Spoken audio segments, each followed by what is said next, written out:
इस रविवार यानी 17 सितंबर को देश के प्रधानमंत्री नरेंद्र मोदी इनका जन्मदिन है।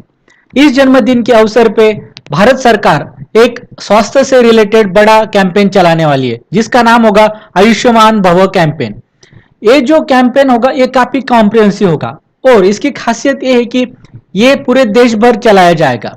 वैसे देखा जाए तो ये जो कैंपेन ना, इसका जो उद्घाटन था, इनॉग्रेशन, वो 13 सितंबर यानी बुधवार के दिन ही हुआ था। राष्ट्रपति मुर्मू इन्होंने इसका उद्घाटन किया था, लेकिन इसकी जो एक्चुअल में शुरुआत है ग्राउंड पे वो होगी 17 सितंबर को, यानी प्रधानमंत्री के जन्मदिन के अवसर पे।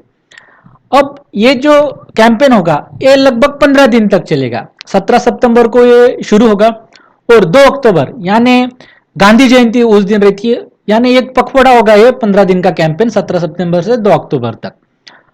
और इसके वजह से इसका जो गोल है वो क्या है, तो जो हमारी हेल्थ सर्विसेज है वो आखिरी तबके तक पहुंचाना, वो गांव गांव में पहुंचाना, ये इसका एक मकसद है। यानी कि एक आखिरी आदमी तक कहीं ना कहीं हेल्थ एक्सेस हम यहाँ से एक यूनिवर्सल हेल्थ केयर हम देना चाहते। अब देखते हैं इसके कौन से कंपोनेंट है। इसके देखिए 4 कंपोनेंट है मेनली। उसमें से पहला कंपोनेंट है आयुष्मान आपके द्वार 3.0। अब देखिए पहले जो आया था आपके द्वार, उसका पार्ट 1 आया था, पार्ट 2 आया था, अब ये पार्ट 3 होगा आयुष्मान भव कैंपेन के अंदर। इसके मुताबिक इसके अंदर क्या होगा कि जो कि आयुष्मान कार्ड है उसका डिस्ट्रीब्यूशन किया जाएगा, आयुष्मान ऐप डाउनलोड करके वो करना होता है। तो इसके जो पहुंच है वो बढ़ाना इसका एक मकसद होगा, जिसका भी हुआ नहीं उसके तक पहुंचाना वो इसका मकसद होगा।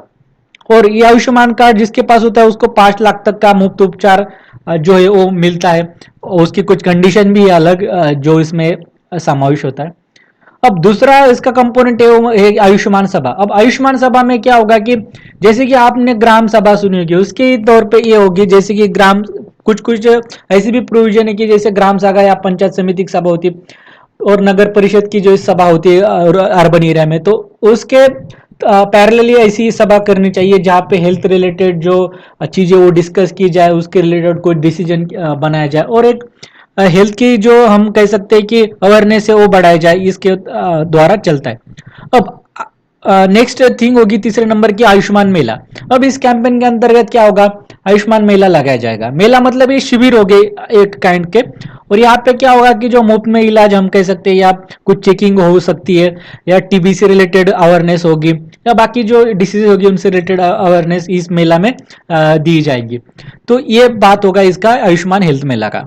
और आखिरी जो उसकी बात होगी ये होगा आयुष्मान ग्राम पंचायत, और इसको हम कह सकते हैं कि आयुष्मान अर्बन वार्ड। जैसे कि आयुष्मान ग्राम पंचायत ग्रामीण भागों में होगी और आयुष्मान अर्बन वार्ड सिटी शहरों में होगी। अब इसके तहत कौन से वार्ड बनाए जाएंगे, तो इसमें क्या होगा कि जो भी एरिया होगा, जो भी गांव होगा, वहां पे अगर इसके स्कीम के मुताबिक जो टारगेट है, जैसे कि आयुष्मान कार्ड है वो 100% उसकी फुलफिलमेंट होती है, वहां पे तो टारगेट 100% अगर करते हैं तो उस जगह को ये एक अर्बन वार्ड या आयुष्मान ग्राम पंचायत डिक्लेयर करेगी, उसकी कुछ बेनिफिट भी होगी।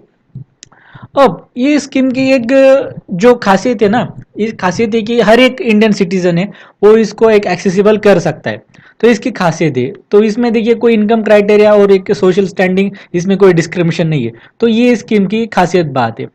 तो दोस्तों आपकी क्या राय इस स्कीम के बारे में, तो आप कमेंट सेक्शन में जरूर बताएगा। बहुत बहुत धन्यवाद।